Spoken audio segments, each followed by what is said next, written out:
네, 안녕하세요. 루루 채널 루루입니다. 오늘 시황 관련해서 좀 설명을 좀 드릴 거고요. 우선 미증시 먼저 볼게요. 미증시 같은 경우에는 금요일날 휴장이었죠. 그러다 보니까 4거래일 정도만 이제 움직였었고, 4거래일이면은 여기부터 이제 하락을 했잖아요. 어떻게 보면은 그렇게 좋진 않았어요, 미증시는. 그리고 앞전에 아무래도 이제 고점 부분이 지금 닿아 있죠. 12,200포인트 정도인데 이 부분에서 이제 저항을 맞고 좀 떨어지는 모습이에요. 근데 뭐 완전히 하락을 했다라고 보기는 어려워요. 아직까지는 상승 추이를 이어가고 있으니까. 자, 그러면은 여기서 만약에 돌려준다. 다음 주에 뭐 CPI도 있고 다음 주에 좀 실적도 있죠. 뭐 여러 가지 데이터들이 있기 때문에 다음 주에 변곡점이 될 수가 있어요. 자, 그래서 다음 주에 괜찮게 간다라고 했을 때는 아무리 봐도 12,600포인트 정도가 보여요. 괜찮게 움직인다면. 자, 12,600포인트는 앞전에 굉장히 강하게 지지를 한번 받았었던 그런 위치예요. 그리고 여기서도 강하게 좀 지지를 받았던 위치죠. 12,600포인트는. 자, 요런 부분이다 보니까 올라간다면 12,600 정도까지 좀 보고는 있습니다. 자, 근데 만약에 하락을 한다. 하락을 한다면은 당연히 이 박스권 안으로 다시 들어오게 될 거예요. 자, 11,500포인트에서 12,000포인트 사이에서 움직임이 다시 이어질 것이다. 그래서 다음 주에 CPI는 괜찮다고 보거든요. 그 CPI 이후에 나오는 금융권 쪽에 이제 실적 데이터들이 좀 나와요. 근데 그쪽에서 어떤 데이터가 좀 나오냐에 따라서 방향성을 좀 잡아주지 않을까 이런 생각을 좀 해봅니다. 뭐 뒤에서 좀 설명을 드릴게요. 그거는. 자, 그리고 국장을 보게 되면은 자, 국장 같은 경우도 비슷해요. 국장은 앞전에 고점, 자, 고점으로 계속 작용했었던 곳이 2,500포인트죠. 그리고 지금도 고점까지 와 있습니다. 그리고 증시 자금이나 거래량 나쁘지는 않아요. 자, 이런 부분에서 괜찮다고 보는데, 자, 외국인 같은 경우에 금요일 날 강하게 들어왔어요.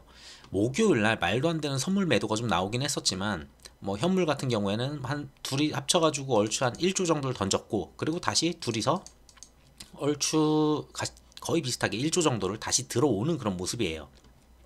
왜 이렇게 선물 갖다 날리고 다시 들어오는지 모르겠지만 우선은 그렇게 나쁘진 않았다 라고는 보고는 있습니다. 다시 돌아오는 모습들은. 그리고 일주일로 보더라도 일주일로 보게 되면 사실상 이탈이거든요. 어떻게 보면은 나름 어느 정도 이탈을 하는 모습은 있었어요. 하지만 이제 기관 쪽에서는 어느 정도 좀 들어오는 모습이 있어요. 자, 근데 다시 봐야 되는 건 뭐냐면은 자, 다시 봐야 되는 거는 자, 금요일 날 들어왔던 게 삼성전자하고 하이닉스 같은 경우가 사실상 어떻게 보면은 둘이서 3천조 가까이가 들어왔어요. 자, 이게 100만 단위거든요. 100만 단위다 보니까 뭐 1100조 그리고 1900조. 1900조가 아니라 1900억. 네, 억이죠. 억 단위죠. 자, 1900억이랑 이제 이 정도가 들어와서 둘이서만 거의 4천억 정도를 갖다가 3천억 정도를 갖다가 해소하는 그런 모습이에요. 자, 그런 모습이다 보니까 코스피도 역시나 좀 대형주 위주로 좀 많이 올라갔다. 그래서 시장에 좀 지수가 좀 왜곡되는 모습이 조금씩 나오기는 시작하는 것 같아요. 코스피에서도. 코스닥 같은 경우는 뭐 아시겠지만 당연히 이제 2차 전지 때문에 지금 코스닥 같은 경우에는 지수가 굉장히 왜곡된 모습이고, 그래서 코스피를 봐왔었는데 코스피 역시나 삼성하고 SK 하이닉스로 만약에 계속 그것만 끌어올린다 라고 했을 때는 지수가 좀 왜곡되는 모습이 나올 수 있습니다. 자, 그렇게 보시면 되고, 그래서 지수가 좀 올라왔다고 해가지고 시장 전체가 막 올라갈 거다 요렇게 보기는 좀 어렵다는 거, 그거 설명드리려는 거예요. 자, 그리고 이제 뉴스를 좀 보면서 말씀을 드릴게요. 자, 우선 지난주에 있었던 일들을 보면은 우선 고용 데이터가 되게 많이 나온다고 말씀을 드렸어요.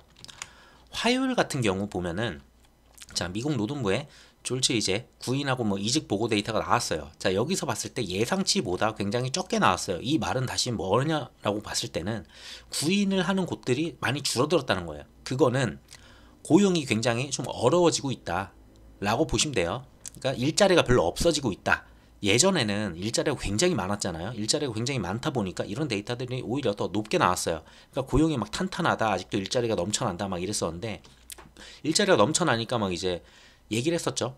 금리 인상 더 해도 되겠다 요런 식으로 갔었는데, 지금 봤을 때는 요런 데이터가 나오면은 예전 같았으면은 요렇게 줄었으면은 나쁜 데이터가 나왔으니까 오히려 금리 인하를 할 거야 라고 생각을 해요, 사람들은. 그러면서 시장이 올라갔었어요. 근데 지금은 시장이 오히려 하락을 해요. 왜? 고용 데이터가 나빠지니까 이거 진짜 침체로 가는 거 아니야? 이렇게 보는 거예요. 자, 고용 데이터가 어쨌든 간에 나빠요. 나쁜데 여기서 두 가지로 볼 수 있어요. 첫 번째 같은 경우에는 자, 침체로 가냐?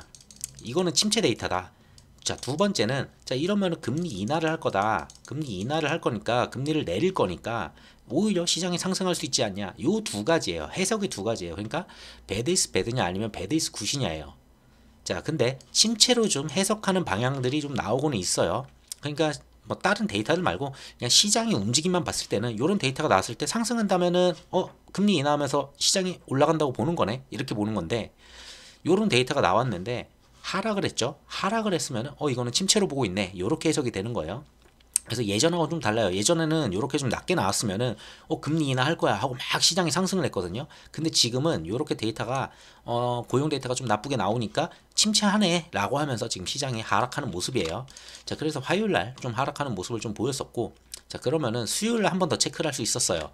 자, ADP 이제 비농 부분에서 이제 고용 변화인데, 자, 20만 개의 일자리를 갖다가 좀 예상을 했는데 14만 5천밖에 안 나왔어요. 역시나 예전 같으면은 금리 인하할 수 있겠다 라고 생각을 하면서 시장이 상승을 했겠죠. 근데 이번 같은 경우는 이건 침체야 라고 하면서 시장이 오히려 하락하는 모습을 또 보여줬어요. 그러니까 이게 시장 방향에 따라서 시장의 움직임에 따라서 해석을 어떻게 하냐 이걸 보실 수가 있는데, 지금은 고용 데이터가 나쁘게 나오니까 나쁜 건 나쁜 거야 라고 하면서 시장이 하락하는 모습이에요. 자, 그리고 뭐 제조업 부분에서도 이제 구매자 지수 이렇게 예전에는 막 하락을 하면은 이거 인플레이션 잡힐 수 있겠네 라고 했는데, 이거 지금은 기업들도 안 좋고 고용도 안 좋고 이거는 100% 침체지 이렇게 해석하고 있다. 이렇게 보시면 될 것 같습니다. 자, 그리고 목요일 같은 경우는 이제 실업수당 청구수당이 나왔죠. 자, 20만 개를 갖다가 예상을 했어요. 요거 같은 경우는 주단이에요. 지금 앞에 있었던 것들은 전부 다 월 단위이기 때문에 3월달 데이터를 봤었던 거고, 이거는 주 단위로 나오다 보니까 자, 20만 개를 예상을 했는데 22만 8천 개가 나왔어요. 자, 역시나 실업 청구가 늘었다는 거는 실업자가 많다는 거잖아요. 일주일 동안에. 자, 그게 22만 8천 명까지 늘었으니까 이것도 고용이 안 좋다라는 거죠. 근데 이때는 시장이 어느 정도 반등이 나왔어요. 이거는 어쩔 수 없는 거는 금요일날 휴장인 것도 있고 휴장 직전인 것도 있고, 그리고 계속 흐르다 보니까 기술적 반등이라고 좀 봐요. 그렇다고 뭐 반등이 강하게 나오진 않았거든요. 막 0.7% 정도밖에 안 났으니까 그냥 기술적 반등 자리를 갖다 잡아줬다. 요 정도로 좀 해석이 되는 것 같습니다. 그래서 여기까지도 동일하게 고용에 대해서는 전부 다 안 좋은 데이터들이 계속 연달아 나왔어요. 그 얘기는 뭐냐면은 결국은 고용이 지금 어쨌든 간에 나빠지고 있다는 확실합니다. 자, 그리고 금요일날 이제 제대로 된 데이터들이 나오죠. 앞에 있었던 거는 뭐 졸트냐 아니면은 ADP 데이터냐 요걸로 하는데, 그걸 갖다 이제 통합으로 이제 봤다라고 보시면 돼요. 근데 금요일날 미증시는 휴장이었죠. 자, 그래서 비농지수를 보게 되더라도 자, 23만 9천 예상을 했는데 23만 6천이 나왔어요. 자, 고용이 어쨌든 간에 떨어졌죠. 앞전에는 좀 말이 안 됐어요. 32만 6천이 나왔었는데 굉장히 많이 빠졌어요. 그 얘기는 뭐냐면은 고용이 지금 줄었다는 거예요. 회사들이 사람을 채용하지 않는다라는 거고, 고용이 탄탄해가지고 금리를 더 올려도 되라고 했었었는데 지금은 그렇지 않다라는 거예요. 자, 그리고 또 하나 봐야 될 게 실업률이에요. 근데 실업률은 약간 뒤따라오거든요. 앞에서 봤을 때 그 실업 청구 수당 이런 거는 일주일 단위라고 했잖아요. 지금 그거는 어떻게 보면 4월 첫째 주 거 요거를 본 거예요. 자, 그거고 얘네는 3월달 전체를 봤다 보니까 아무래도 좀 떨어지는데 속도가 좀 있어요. 그래서 4월달 같은 경우에는 실업률이 오히려 올라갈 가능성이 저는 있다고 봐요. 자, 그래서 실업률 같은 경우는 어쨌든 3.6%가 나왔고 이번에 3.6%를 예상했는데 3.5%가 나왔어요. 이거는 요것만 보고 데이터를 본다면 앞에 있었던 웬만한 고용 지표들이 나빠졌다고 보기는 어려워요. 근데 실업률 데이터는 약간 한 템포 조금 느려요. 그러다 보니까 4월 같은 경우에는 오히려 올라갈 수가 있다고 보입니다. 그러면은 이거 침체 아니야 라고 할 수가 있어요. 그래서 어쨌든 요거 하나만 빼고, 그것도 0.1밖에 차이가 안 나니까 요거 하나 빼고는 나머지 고용 데이터는 전부 다 안 좋았다고 봅니다. 근데 다시 말하지만 배드가 예전에는 굿이었어요. 이게 고용 데이터가 안 좋으면은 시장에는 이건 좋은 거였어요. 금리 인하를 할 수 있었으니까. 근데 지금은 배드가 침체로 보는 거예요. 고용 데이터가 안 좋으니까 이거 침체로 본 거고, 그러면은 이 침체면은 당연히 지수는 하락하네. 요런 식으로 지금 시장이 움직였다. 일주일 동안 이렇게 보시면 될 것 같아요. 미증시는 그렇게 움직였어요. 국장 같은 경우는 좀 특이한 케이스였어요. 대형주만 좀 끌어올리는 모습으로 2,500포인트까지 갖다 놨었고, 코스피 닥 같은 경우는 2차 전지 쪽으로만 끌어올려가지고 올려놨기 때문에 그 외의 종목으로만 본다면은 사실상 지수가 막 그렇게 막 올라왔다고 보기는 어려워요. 자, 그래서 왜곡된 지수가 좀 나오고는 있다. 자, 어쨌든 미국은 이런 식으로 좀 움직였었고, 그래서 뉴스를 좀 볼게요. 자, 고용 데이터들 안 좋다고 했죠. 미국 고용이 안 좋았고, 자, 제조업 지표까지 꺾였어요.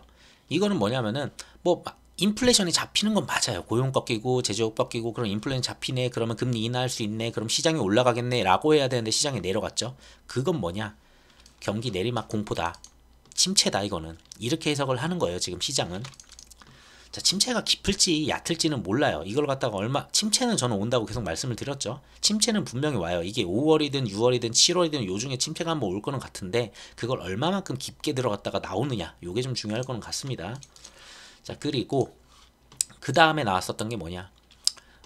이게 ADP인가? 졸트 제가 ADP군요. 자, ADP 처음에 이게 졸트예요. 이 졸트 데이터 나왔을 때 이제 시장에 나왔던 뉴스고 이거 같은 경우는 이제 ADP 데이터 나왔을 때, 자, 역시나 미국 경기 침체 우려예요. 자, 이걸 침체로 보는 사람들도 있고 이제 금리 인하할 수 있어, 금리 동결할 거야 이렇게 보시는 분들도 있어요. 자, 그렇게 두 가지로 보시면 돼요. 그래가지고 금리가 어떻게 될지 뭐 어차피 FOMC는 5월 2일에서 3일이거든요. 그래서 아직 시간이 있어요. 4월 달이란 시간이 있기 때문에 조금 더 천천히 보셔도 돼요 이거는. 자, 그래서 이런 식으로 계속 시장이 하락했었고, 자, 고용 증가세였어요. 고용이 미국이 굉장히 탄탄했었다고 계속 말씀드렸죠. 근데 그게 둔화를 했어요. 고용이 지금 힘들어졌어요. 왜? 기업들 지금 뭐 만들어도 인플레이션이고 뭐고 상관없이 만들어도 고용 데이터들이 전부 다 낮아지고 그리고 그 제조업 지수들 전부 다 낮아지고 있죠. 그 얘기는 일자리를 그렇게 막 미친듯이 사람들 뽑을 이유가 없어진 거예요. 자, 그랬고 그래서 3월달 뭐 일자리가 요 정도였고 실업률 아까 말씀드린 대로 뭐 3.5%였다. 그래가지고 시간당 평균 임금 증가세도 꺾였다. 시간당 평균 임금 증가세도 중요하다고 계속 말씀을 드려왔었어요. 자, 이 임금이 비싸면 그만큼 사람들이 돈을 많이 버니까 나가서 소비를 더 할 거고 그럼 인플레이션을 더 증가시킬 수 있죠. 자, 근데 반대로 이 증가세마저 꺾였어요. 그 얘기는 결국은 고용 데이터 전체로 봤을 때는 웬만해서는 이거는 고용 둔화는 무조건 확실하다.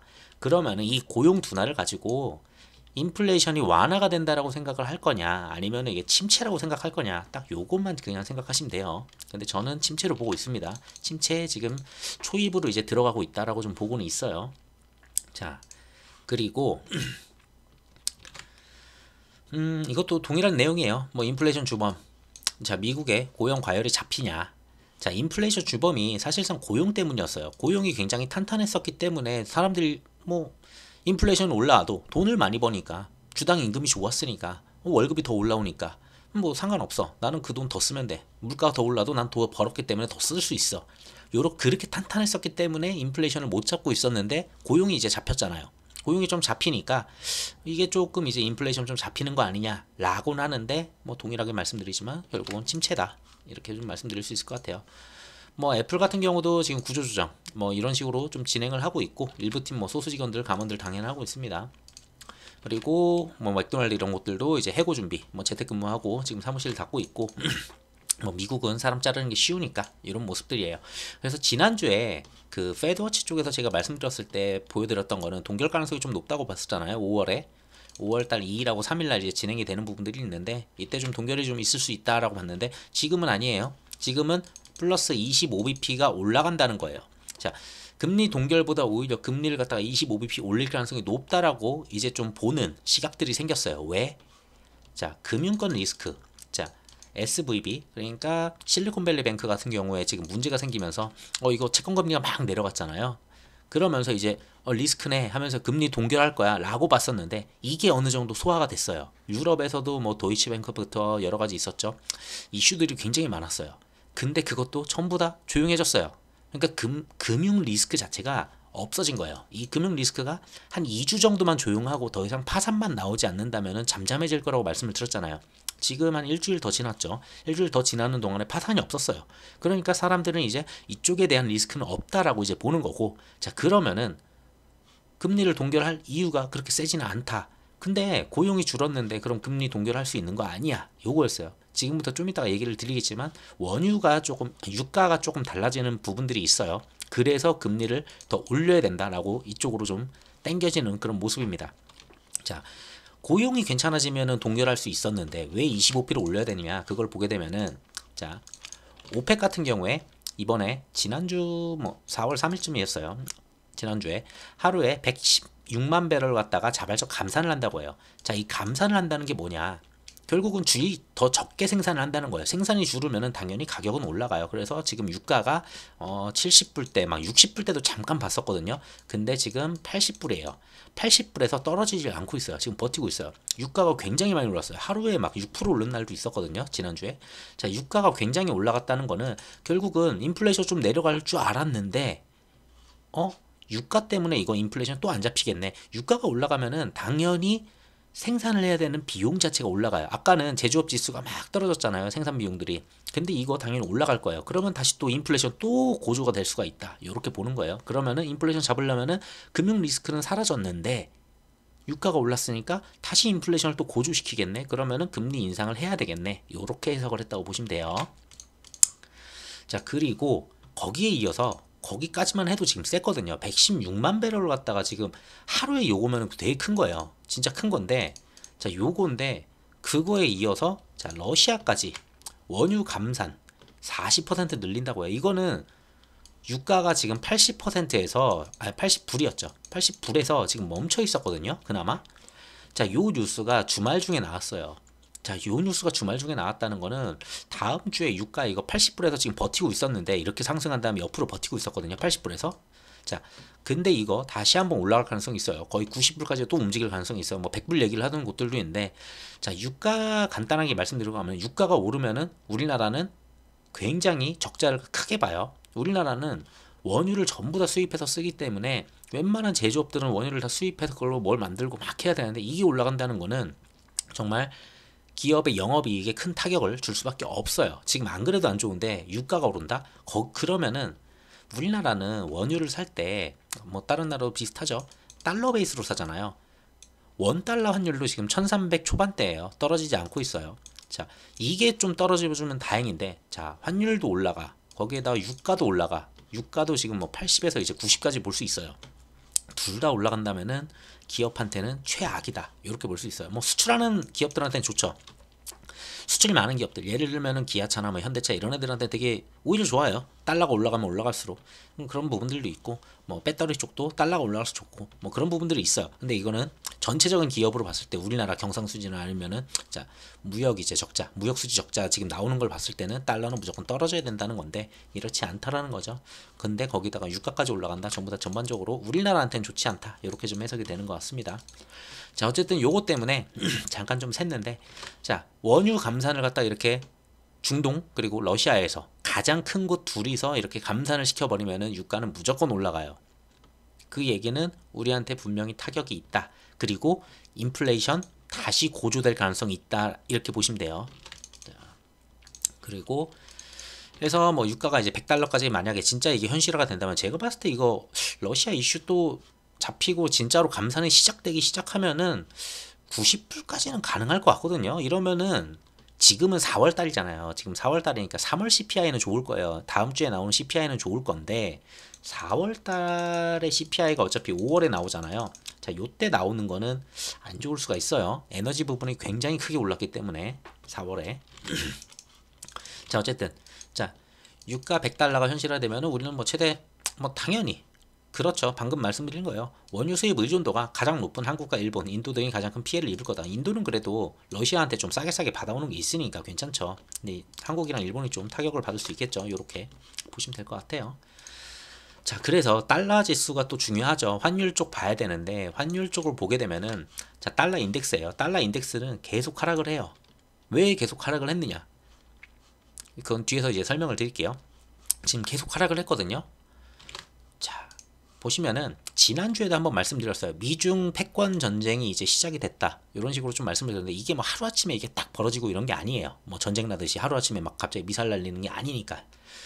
자, 어느 나라 돈을 더 많이 쓰느냐에 따라서 그 나라의 화폐가 굉장히 강해져요. 지금까지는 원유 결제나 아니면은 수입이나 수출을 할 때 거의 달러로 했잖아요. 이게 뭔 말이냐? 이게 각 국마다 그래가지고 달러를 많이 보유하고 있었어요. 그러니까 기본적으로 보유하고 있는 달러, 그러니까 묵혀놓는 달러가 굉장히 많았었어요. 그래서 미국 같은 경우는 달러를 계속 찍어대잖아요. 계속 찍어대고 유동성 계속 높였는데 왜 얘네는 달러 가치가 안 떨어져? 이랬었어요. 그거는 전 세계가 모든 수입 수출할 때 그리고 원유나 뭐 에너지 이런 부분들 큰 덩어리 큰 것들 결제할 때 전부 다 달러로 했기 때문에 미국에서 돈을 찍어대도 이걸 버틸 수 있었거든요. 왜냐하면은 자 간단히 말하면은 자 100이라는 이렇게 달러를 막 찍어요. 달러를 막 찍었어요. 이만큼의 전체가 그 중에 세계의 일정 부분이 자 원유 결제 때문에 이렇게 들고 있는 것들 뭐 주고받고 세계들끼리 그렇기 때문에 굳어있는 물량이에요. 어떻게 보면은 자 근데 유통되는 물량은 계속 이 정도밖에 안 되는 거예요. 그래서 달러를 더 찍어도 별 타격이 없었던 거예요. 근데 만약에 일정 부분이 있었는데 이런 결제 금액을 달러가 아니고 위안화로 한다? 그러면은 달러가 굳어있는 달러들은 요거밖에 안 되는 거예요. 그러면 유통 물량이 커지겠죠. 달러에 대해. 그 얘기는 달러의 약세예요. 왜? 시장에 달러가 많이 풀리니까. 그러면은 달러의 가치가 떨어지죠. 그러니까 달러 인덱스가 이렇게 떨어지는 모습을 보이고 있습니다. 왜? 이때부터 왜냐면은 중국이 좀 강하게 좀 나가는 모습이 좀 있어요. 자, 러시아, 중동, 브라질 등등등 중국 위안화 결제국이 굉장히 늘어나고 있어요. 달러를 쓰던 나라들이 위안화로 결제를 해요. 뭐 상품을 결제를 하든 제품을 결제를 하든 뭐 아니면은 뭐 이것저것 물건을 주고받을 때 지금까지는 달러 베이스로 했었는데 지금 이제 위안화로 이제 결제를 하다 보니까 위안화의 가치가 점점 강해지고 있습니다. 달러가 조금 약해지고 있고 자 여기서 보더라도 중국 위안화 브라질로 이제 진출을 했고 인도네시아 베트남까지도 이제 결제를 갖다 계약을 했어요. 러시아 무역을 할 때 3분의 2 이상이 전부 다 위안화, 루블화 이걸로 결제를 하고 있어요. 그러다 보니까 달러는 당연히 점점 더 약세가 되고 탈달러와 달러 중심의 결제 시스템에 균열이 이제 좀 나고 있다. 이런 부분이에요. 근데 뭐 이게 하루아침에 막 빵 하고 터지는 건 아니고 점점 늘려가면서 달러가 약세가 될 수도 있다라고 볼 수는 있어요. 만약에 달러 패권을 갖다 생각한다면은 뭔가 전쟁이 또 한번 일어나지 않을까 생각은 들어요. 달러 패권 올리려면 전쟁 또 해야죠. 어디선가. 자 그리고 자 위안화 굴기 뭐 해가지고 CIPS 이제 이용이 뭐 22% 이제 급증을 했다. 자 이게 뭐냐면은 그 얼마만큼 결제하느냐 결제를 갖다 뭘로 하느냐 그걸로 보시면 돼요. 자 그래가지고 신흥국하고도 계속 체결을 하고 있고요. 중동 남미까지도 전부 다 이제 위안화로 이제 무역을 결제를 하기 시작했고 가장 큰 덩어리 큰 원유 등의 상품 시장에서도 결제가 늘어나고 있어요. 자 그래가지고 달러가 이런 식으로 가고 있고 그래서 국경 간 위안화 지급으로 봤을 때 CIPS 같은 경우 이용 금액이 요 정도였었는데 전년 대비 벌써 21%나 상승을 했다. 달러를 갖다가 박살내기 위해서 이제 위안화가 좀 강하게 좀 움직이는 모습이고 세계에서도 요걸 좀 많이 쓰는 모습이 좀 점점 보여요. 그래서 요거는 계속 좀 보셔야 된다. 요 정도로 좀 보시면 될 것 같아요. 그래서 달러가 그럼 빠졌는데 달러 인덱스가 빠졌잖아요. 그러면 환율 우리나라 환율도 빠져야 되거든요. 원달러도 빠져야 되잖아. 근데 원달러 안 빠졌어요. 자 원달러 볼게요. 원달러는 오히려 상승을 했어요. 자 이게 왜냐면은 이걸 잘 생각해야 돼요. 지금 다른 나라들 거 전부 다 가져오기엔 좀 귀찮아가지고 그냥 안 가져왔는데 자 엔화 일본 같은 경우에 상승을 했어요. 강세예요. 달러가 무너졌으니까 달러가 떨어졌고 엔화는 강세. 자 유로화 강세예요. 그리고 파운드 강세예요. 자 근데 그리고 위안화 강세죠. 자 그럼에 불구하고 원화 가치가 하락했다는 거예요. 뭐 금액이 올랐다는 게 아니고 이게 올라가면 원화가 뭐 그냥 쓰레기 된다라고 하잖아요. 환율이 점점 올라가면 올라갈수록 원화 가치가 하락을 했어요. 원화만 떨어졌어요. 자 그 얘기는 뭐냐면은 다시 말하면은 지금 우리나라 경기 자체가 조금 안 좋다라는 걸 이건 보여주는 것 같아요. 지금까지는 앞전에 제가 환율을 보여드릴 때 보면은 거의 비슷하게 갔어요. 뭐 위안화 따라갈 때 우리도 따라가고 달러 뭐 떨어지면은 다 같이 우리도 뭐 다 혜택을 보긴 했었거든요. 그랬는데 달러의 가치가 떨어졌는데 그럼 위안화의 가치가 올라가야 됐었거든요. 상승이었어야 되는데 가치가 떨어졌어요. 이건 안 좋아요. 지금 방향이 혼자만 반대 방향으로 가고 있다는 거예요. 자 지금 어떻게 보면 한국 경제가 위기에 처했고 아무래도 무역수지 적자가 계속 이 상태로 확대가 된다면 원달러의 약세는 점점 커질 거예요. 그 얘기는 뭐냐면 환율은 점점 올라갈 수 있다는 거예요. 아무래도 지금 계속 말씀드렸지만 내부적으로 지금 경기가 좀 안 좋은 모습들이 나오니까 혼자만 이렇게 다른 방향으로 갔다 이렇게 그냥 간단하게 해석하시면 될 것 같아요. 이런 부분을 갖다가 다음 주에 이제 금통위가 열리는데 그래서 금리를 올릴 거냐라고 하지만 안 올릴 가능성이 높아요. 내부적으로도 좀 리스크 있는 부분들이 좀 많다 보니까 그래서 지금 굉장히 좋지는 않아요. 굉장히 그래서 저는 지수가 올라가고 뭐 시장도 올라가고 뭐 종목들도 올라가서 좋긴 한데 시장 자체는 지금 사실상 올라가면서 저는 개인적으로 이렇게 생각을 하고 있어요. 매번 지금 어떻게 보면 살얼음판에서 지금 굉장히 잘 달리고 있어요. 굉장히 잘 달리는데 요게 언제 깨질지 정말 좀 약간 불안한 거는 있습니다. 그래서 무조건 리스크는 계속 생각을 하고 뭐 상승은 먹긴 먹되 천천히 좀 잘 생각을 하면서 가셔야 될 거는 같습니다. 자, 그리고 뭐 이제 앞에서는 지금까지 얘기가 좀 있었고, 그러면은 저런 인플레이션 좀 잡아줄 수 있는 거는 그나마 좀 생각할 수 있는 게 우크라이나밖에 없어요. 우크라이나 좀 전쟁이 좀 끝나주면 좋은데, 미국의 달러가 저렇게 약해졌으면은 우크라이나 전쟁까지 쉽게 마무리되진 않을 거예요. 우크라이나 전쟁 끝나면은 달러가 더 약세가 될 수 있거든요. 그나마 전쟁을 하니까 지금 달러가 좀 쥐고 있고 그렇지. 자, 그런 부분이 있어서 전쟁이 쉽게 끝날 것 같진 않지만 어쨌든 마크롱이 유럽에서는 그래도 친중 쪽으로 좀 강한 인사죠. 아무래도 프랑스가 그래도 친중이 조금 강하다 보니까 자, 왔어요. 중국에 이제 대화를 하러 뭐 이제 회담 때문에 이제 왔는데 시진핑이 지극정성으로 지금 모시는 모습이에요. 뭐 굳이 2000km 떨어져 있는 광저우에서까지 이렇게 광저우가 따라갈 이유가 없거든요. 그냥 베이징에서 한 번 만나면 됐지. 자, 2차 회동까지 하면서 자, 이런 식으로 좀 접대를 하고 있어요. 그러다 보니까 얘네까지 만약에 뭐 번외긴 하지만 얘네까지 만약에 위안화로 결제에 막 나서기 시작한다? 그러면은 진짜 달러의 약세는 굉장히 강해질 수 있다. 시장에 조금 움직임이 재밌어지네요. 자, 그렇게 보시면 되고, 그래가지고 어쨌든 간에 여기서 얘기했던 게 뭐냐. 자, 또 샜네요. 자, 우크라이나예요. 우크라이나 관련해가지고 이거 어떻게 끝내줄 거냐 했는데 시진핑이 자, 젤렌스키와 이제 통화할 준비가 됐다고 마크롱한테 이야기를 했어요. 젤렌스키가 지난주에 시진핑하고 이제 회담을 하고 싶고 우리는 뭐 대화할 준비가 돼 있다 이런 식으로 얘기를 했었거든요. 거기에 대해서 답변이 안 왔었어요. 근데 자, 시진핑이 젤렌스키와 통화할 준비할 얘기가 있다고 이쪽 마크롱한테 얘기는 했는데 이거는 마크롱한테 그냥 좋게 그냥 한마디 해준 거라고 전 봐요. 여기서 만약에 진짜로 시진핑과 젤렌스키가 잘 대화가 된다? 가능성이 낮아요. 낮긴 낮아요. 뭐 잘 되면 좋겠죠. 잘 되면 인플레이션 어떻게든 조금 다시 좀 잡아볼 수 있고 뭐 원유 이런 것도 조금 유가나 이런 것도 좀 괜찮아질 수 있는 부분들이 있으니까 좋긴 한데 자, 요렇게 될지는 좀 봐야 될 거는 같습니다. 그래서 큰 기대는 안 하고 있어요. 뭐 잘 되면 좋겠지만 큰 기대는 없다. 그냥 요 정도만 이해하시면 될 것 같고 자, 그리고 대만이 좀 있죠. 대만 문제가 또 터지기 시작해요. 자, 중국에서 이제 주미 대만 대표 이쪽을 만났어요. 자, 차이 잉원일 거예요. 이름이 차이 잉원. 예, 맞죠. 차이 잉원하고 메카시가 이제 회동을 했어요. 이거 회동하면 안 된다고 계속 중국이 얘기를 했었는데, 자, 여기에 대해서 이제 보복할 거다 막 얘기가 나왔었어요. 자, 미국에 가가지고 이쪽에서 만나는 모습이 좀 목격이 됐었고, 자, 그러자마자 자, 중국이 주말 뉴스예요. 다음 주 주말 동안에 이제 훈련을 갔더라고요. 8일에서 10일인가 좀 이따 뉴스 나올 건데, 자, 어쨌든 자, 중국 같은 경우에 대만 포위해 가지고 군사 훈련에 돌입을 한다. 차이잉원하고 메카시가 회동을 했기 때문에 여기에 대해서 우리가 보복을 할 거다. 자, 중국 군용기 13대 그리고 군함 3척이 식별이 됐고 자, 대응을 하겠다. 뭐 이런 식의 내용들이 좀 나왔습니다. 주말 시작하면서. 그래서 언제부터 언제까지냐? 그러면 우리 지금 국장 열리는 그때부터 할 거냐? 요걸 보셔야 되는데 자, 왜 안 떠? 자, 8일에서 10일까지예요. 자, 뉴스 보시면은 지금 8일에서 10일이면은 월요일까지 이제 좀 가기 때문에 월요일날 국장에 조금 영향을 줄 수는 있겠지만 미국의 움직임이 세야 돼요.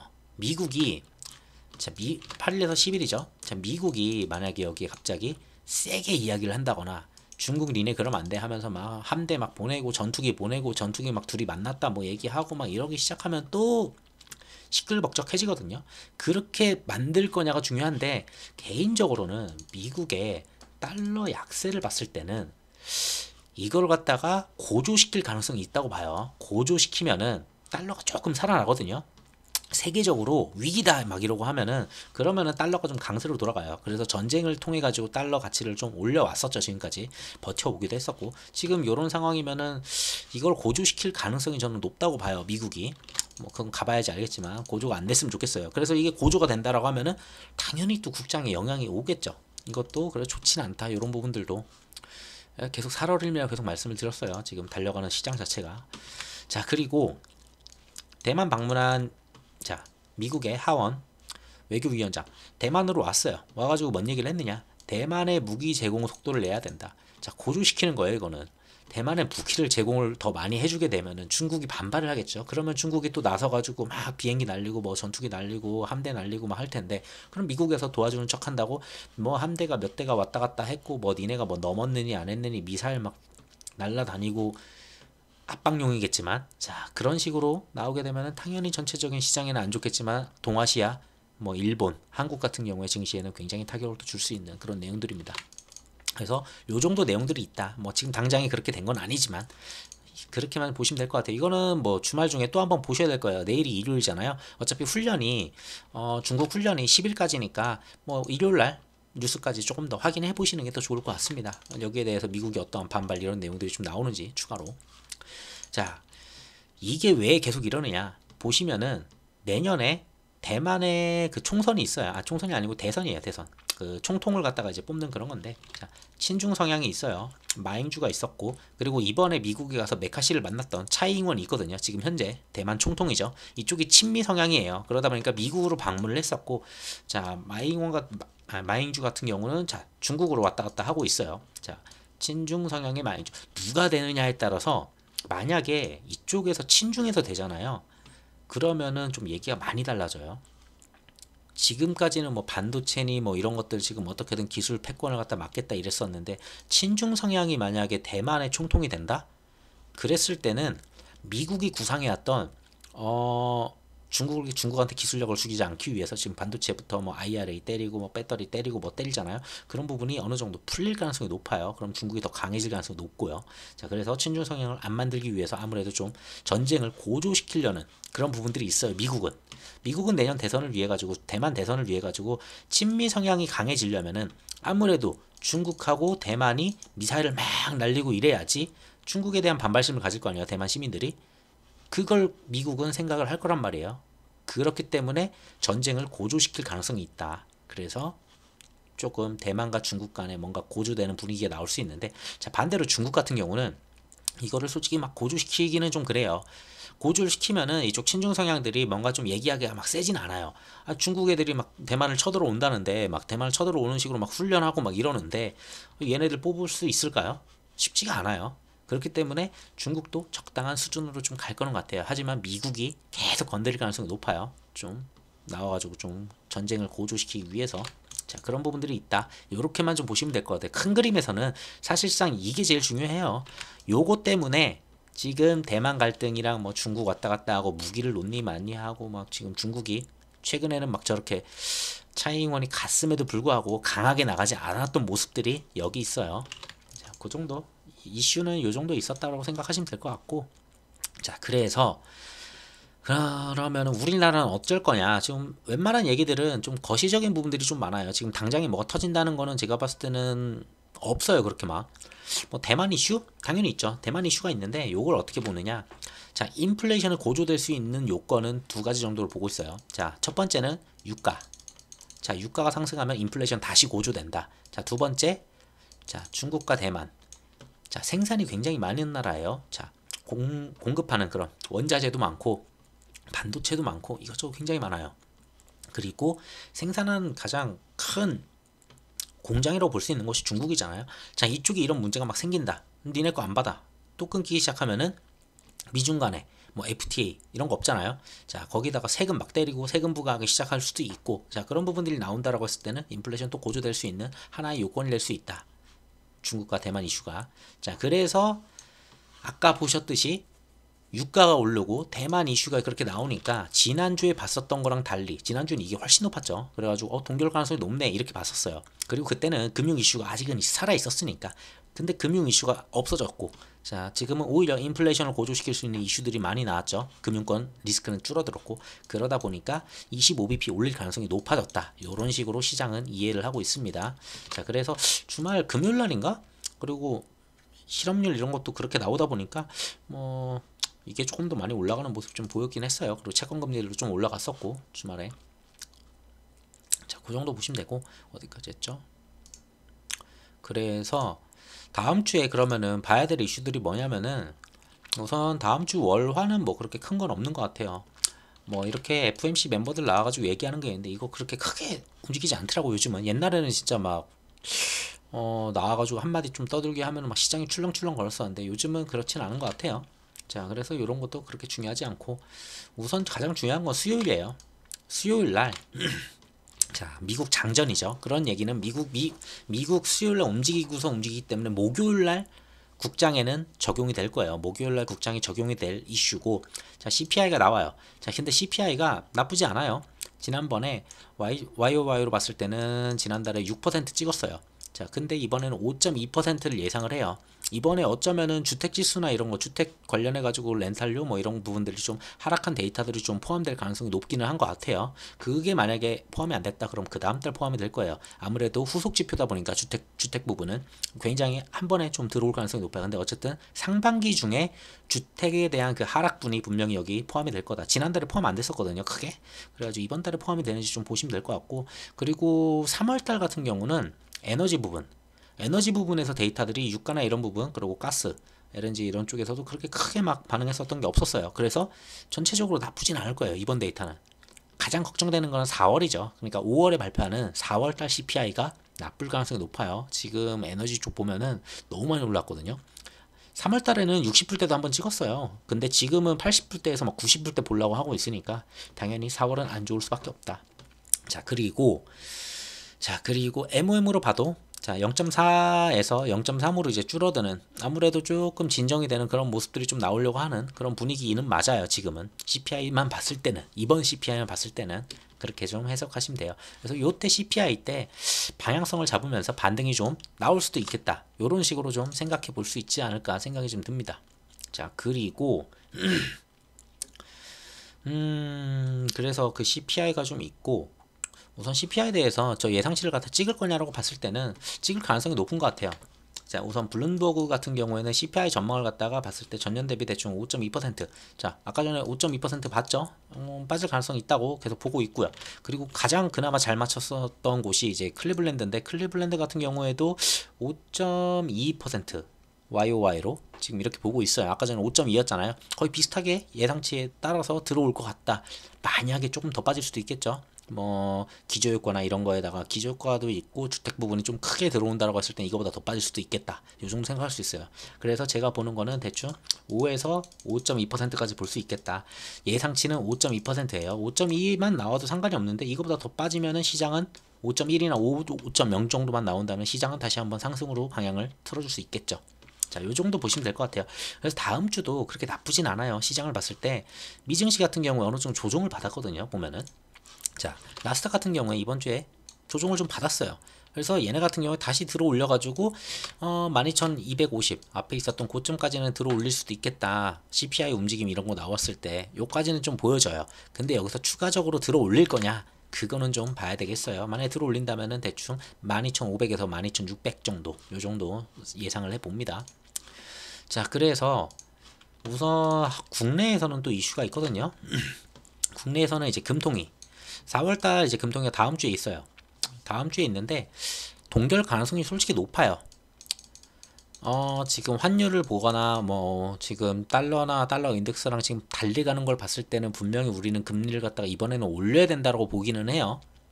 근데 그걸 올렸을 때 지금 국내적으로 이거는 따로 더 데이터를 안 가져왔어요. 내용이 너무 길어질까봐. 드리고 싶은 말씀은 참 많은데 내용이 정말 길어지더라고요. 좀 많이 줄였는데 간단하게 말씀드리면 우선 PF가 있죠. 지금 PF가 이제 돌아오는 것들이 되게 많아요. 2분기에 돌아오는 내용들이 많은데 그게 뭐 한 30조 정도 되는 것 같고, 그런 부분들 금리가 높아지면 이거 어떻게든 소화가 안 되니까 국내에서도 그런 것도 있고. 자 주택 부분들, 우리나라는 솔직히 가계부채가 굉장히 크잖아요. 가계부채 크다 보니까 이거 지금 어떻게든 지금 꾸역꾸역 내리는데, 여기서 지금 반대로 금리를 갖다가 올린다 그랬을 때는 자 이쪽 시장이 다시 한번 붕괴될 수 있기 때문에 크게 올릴 수 없다. 그래서 금통위는 이번에도 동결을 하고, 자 동결 가고 한 번 더 지켜보겠다 라고 스탠스를 잡아갈 가능성이 높아요. 자 근데 그게 언제까지 계속 갈지 모르겠어요. 미국이 한 번 더 만약에 이번에 동결을 안 하고 0.25로 올린다라면 5월에 그 다음 금통위 때는 우리도 올려야 되지 않을까, 그거는 생각이 좀 듭니다. 자 그 정도 좀 보시면 될 것 같고, 자 그래서 미국 같은 경우 자 요건 그렇게 크진 않아요. 올린다고 해도 그렇게 나쁘지도 않고 뭐 동결한다고 해서도 그렇게 나쁘지도 않아요. 전에도 지난주에도 말씀드렸지만 금리 인하를 했을 때 어떠한 이유 때문에 금리 인하를 했느냐가 굉장히 중요해요. 시장이 침체가 왔다, 기업들이 힘들다, 그래서 금리 인하를 때린다, 그랬을 때는 침체가 세게 올 거예요. 그러면은 그때부터는 금리 인하해가지고 상승할 거야가 아니고 금리 인하했기 때문에 오히려 기업들이 안 좋아서, 그리고 시장이 너무 힘들어서 금리 인하를 한 거야. 그걸 갖다가 정확히 보여주는 거기 때문에 그때부터는 시장이 오히려 하락할 가능성이 높아요. 자, 그렇게 보시면 돼요. 그래서 금리 인하를 하는 것보다 저는 동결 아니면은 차라리 0.25 정도 올리는 게 저는 낫다고 봐요. 한 번 정도까지는. 그래야지 우리 시장이 그래도 나중에 가가지고 뭐 한 9월이든 11월이든 이때쯤 이제 금리 인하를 하면 그때부터 이제 하락이 좀 나올 수는 있겠지만 시장이 그 전까지는 조금 살얼음이긴 한데 어쨌든 좀 더 달려가 보자 라는 그런 분위기를 만들 수 있거든요. 자, 그렇게 보시면 될 것 같고, 자, 지금 내용이 왔다 갔다 계속 해가지고 저도 자, 우선 국장을 볼게요. 그러면은 국장 같은 경우에 뭐 대형주 위주로 좀 끌어들이는 모습이 좀 있기는 했어요. 목요일날 시장이 좀 하락했죠. 뭐 종가 같은 경우에 코스피 같은 경우도 이제 막 마이너스 1.44% 잘 버티긴 했어요. 이때 개인들이 굉장히 잘 받아줬었고, 그리고 잘 받아준 만큼 이때 보시면은 개인들이 이날 9천억 받아줬고 선물 매도량이 이때 외국인이 2조 원이 나갔어요. 자, 근데 잘 받아내면서 방어는 잘 해줬죠. 그러고 개인들이 다시 이탈을 했는데, 사실상 잘 보면은 삼성하고 SK 하이닉스 쪽에 좀 돈이 좀 많이 들어갔다는 거는 분명 보여져요. 그러다 보니까 이게 돌파를 한다고 해서 시장이 전체 다 좋구나 이렇게 보기는 조금 애매해요. 개별 종목으로 보셨을 때 막 보시면은 중소형주들 아직 안 올라갔잖아요. 시장이 막 그렇게 좋진 않아요. 그러니까 대형주만 지금 끌어올리고 있고, 코스닥 같은 경우는 2차전지만 끌어올리고 있다. 그래서 약간 지표에 왜곡이 좀 나오기는 시작을 하지만 어쨌든 이 지표만 봤을 때는 2500포인트를 돌파하려는 모습은 분명히 보여지고 있다. 다음 주에 CPI가 있죠. 자, 이 CPI 나왔을 때 어떤 식으로 움직이는 거 봐야 되고, 그리고 또 하나가 있었는데 소매 판매가 있을 거예요. 소매. 자, 여기 있네요. 금요일이네요. 그 다음 주 4월 14일 날 나오는 금요일인데 그는 소매 판매. 어차피 이거는 장 마감하고서 나오는 거니까 다음 주 내용은 아니고 그 다음 주에 제가 영상 올릴 때 말씀드리는데, 자, 어쨌든 이런 부분들 나오는데 요게 또 이제 잘 나오면은 이게 해석이 어쨌든 다 두 가지예요. 소매 판매가 되게 잘 나왔다. 그러면 시장이 잘 버티고 돈을 잘 벌었네. 그럼 금리 인상 더 할 수 있겠네. 요게 될 수도 있고, 인플레이션이 너무 세네. 뭐 이럴 수도 있고. 어쨌든 해석은 그냥 간단하게 뭐가 잘 나오든 뭐가 나오든 나쁜 걸 나쁘게 볼 거냐, 나쁜 걸 좋게 볼 거냐, 요 지금 애매한 상황에 지금 움직이고 있다. 우리는 이렇게 보시면 될 것 같아요. 그래서 그거를 전부 다 해소시킬 수 있는 거는, 결국은 이 시장을 전부 다 해소시킬 수 있는 거는 시장이 정말 좋은 걸 보여줄 수 있는 건 기업들의 지표예요. 자, 기업들의 지표인데, 자, 미국 CPI 요때 좀 반응을 할 수 있어요. 분명히 요때 반응할 수 있는데, 좀 생각해 볼 수 있는 게 이때부터 나오는 게 이제 미국의 실적이거든요. 실적들인데 우선 블랙록이 나오고 뭐 델타 에러는 나오지만 뭐 다 필요 없고, 자, FOMC 의사록도 10일 날 나오네요. 여기까지도 뭐 크게 문제는 없을 것 같아요. 그냥 CPI 보고서 와 한번 할 수 있을 거는 같아요. 그리고 미국 PPI도 나오죠. PPI에서 이제 또 제조업 지수 이런 거 나오는데, 또 이거 침체냐 아니냐 또 여기서 의견을 또 분분할 것 같고요. 자, 그러면서 나오는 게 보시면은 이게 중요하죠. 퍼블릭, 퍼스트 리퍼블릭 쪽에 뱅크, 은행 쪽 하나 있고, 그리고 웰스파고 은행이죠. 그리고 US 뱅코프 다 은행이에요. 금융. 그리고 JP 모건, 그리고 CT. 그러고 얘네들 실적이거든요. 실적 나오는 건데 쭉 보시면, 자, 찰스 쇼엘, 그리고 쭉 보게 되면은 골드만삭스, 그리고 BOA, 뱅크 오브 아메리카까지 요 정도 금융주들. 여기 또 있네요. 모건 스탠리까지. 자, 해서 여기가 전부 다 금융주예요. 자, 이때부터 금융주가 막 쏟아져요. 금융주 애들의 실적이 나오는데 이게 뭘 뜻하느냐? 금융주 실적 나오면서 데이터들이 안에서 되게 잘 나오거든요. 이번에 미국에서 가장 이슈가 됐었던 게 중소형 금융들의 그 붕괴였어요. 자, 얘네들의 진짜 안에 있는 속속들일 데이터들을 다 까발리는 그런 한 주가 될 거예요. 이게 나왔을 때 얘네들 진짜 위험하네, 알고 보니까 이거 정부에서 막아주긴 했었는데 아직도 리스크가 되게 큰 것 같아 하면서 또 시장이 막 붕괴가 또 될 수가 있어요. 그래서 이때 나오는, 원래 예전까지는 금융주들 실적 그렇게 신경 안 썼잖아요. 근데 이제는 금융주들 실적 굉장히 신경 써야 되고, 얘네들의 그 안의 내용들이 되게 중요해요. 거기에서 시장이 좀 방향을 좀 크게 잡을 수도 있을 것 같습니다. 근데 얘네들이 나쁘지 않다고 해서 얘네들이 적당히 나왔어요. 그렇다고 시장이 막 반등하진 않아요. 상승 가능성은 그렇게 높진 않아요. 얘네들로는. 얘네들이 최악만 아니면 돼요. 그러니까 얘네들이 나쁘면은 시장 또 붕괴하는 거 아니야? 이렇게 해석을 하지만 얘네들이 잘 나왔어요. 그러면 그냥 그러려니 하고 그냥 시장은 옆으로 그냥 갈 거예요. 자, 근데 결국은 봐야 되는 거는 그 다음에 시장이 제대로 움직여 주려면은 아무래도 반도체와 그리고 자동차 쪽 그런 게 움직여 줘야 되겠죠. 자, 보면은 이제 반도체 쪽 나오는 것들 보면은 우선 TSMC 여기서 움직일 수 있겠고, 여기서 이제 뭐 반도체의 바닥을 찍었느니 뭐 그런 얘기도 나올 수는 있겠죠. 근데 진짜 바닥인지는 한번 봐야 될 것 같아요. 자, 그리고 쭉 보면은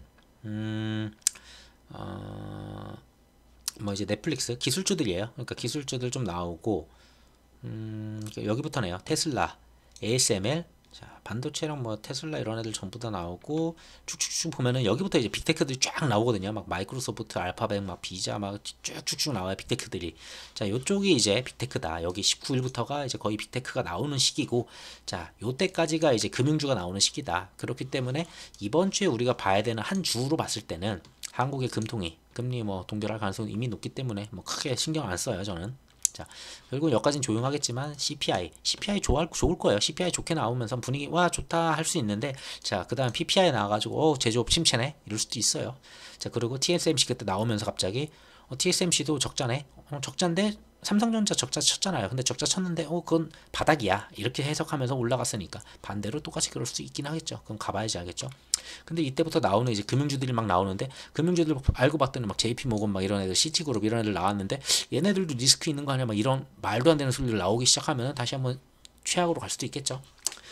자, 그런 상황이다. 그래서 이쪽 주 FOMC 전에 좀 봐야 되는 거는, 자, CPI 이미 어느 정도 수치 나올지 알잖아요. PPI도 어느 정도 나올지 알아요. 그거는 해석이 분분하니까 뭐 그거는 상관이 없다고 봐요.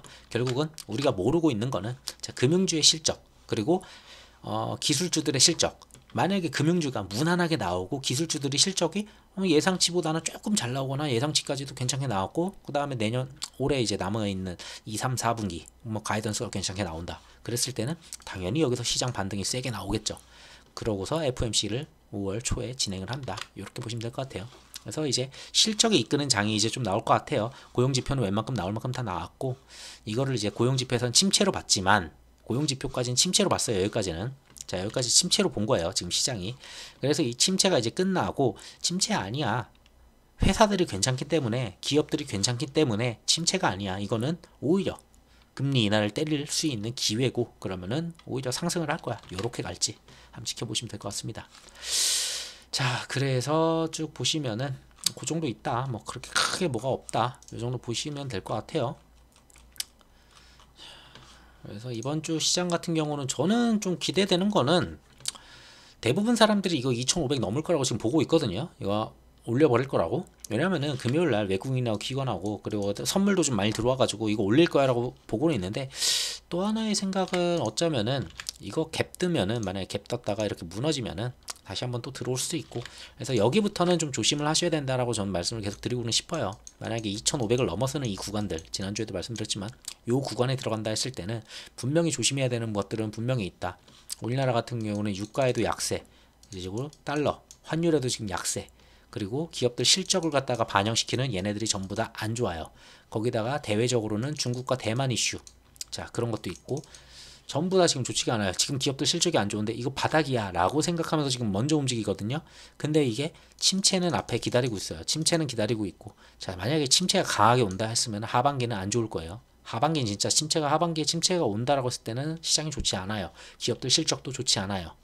자, 그런 상황이 올 수가 있기 때문에 계속 살 얼음판이다. 그렇다고 뭐 지금 당장 떨어진다는 건 아니에요. 자, 다음 주만 봤을 때는 저는 오히려 이거 조금 어느 정도 계속 건드려주는 모습 나올 것 같아요. 못 넘어가더라도 2,500선 갔다가 뭐 빠졌다 올라갔다 계속 건드리는 모습 나올 거는 같아요. 개인적으로는.